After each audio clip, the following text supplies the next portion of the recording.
Vote দিয়ে ভাইয়াকে জয়যুক্ত করবেন। রাজনীতি নয়, ভাইয়ার জন্য ভোট চাইতে এসেছি। সহজ এ স্বীকারোক্তি খালেদা জিয়ার ছোট ছেলে আরাফাত রহমান কোকর সহধর্মিণী শর্মিলা রহমান সিথির। ধানের শীষের পক্ষে রাজপথে নেমেছেন তিনি। শনিবার বিকাল ৩টার দিকে রাজধানীর শাহজাদপুর এলাকার শপিং মল থেকে শুরু করে বাসা বাড়িতে ছুটে যান ভোটারদের কাছে। তার নিরাপত্তায় ছিল না কোনো আয়োজন। ঢাকা ১৭ আসনের ওয়ার্ডের নেতাকর্মীদের নিয়ে তারেক রহমানের জন্য চাইলেন ভোট ও দোয়া। আমি এখানে এসেছি ভাইয়ার জন্য সবার কাছে দোয়া চাচ্ছি। আপনারা সবাই ভাইয়াকে ভোট দিবেন, ধানের শীষে ভোট দিবেন, এই জন্য এখানে আসা।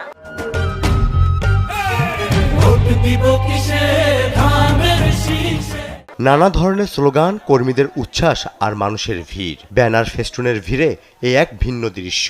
ভোটের প্রচারে সামনে থেকে নেতৃত্ব দিচ্ছেন শর্মিলা রহমান সিথি।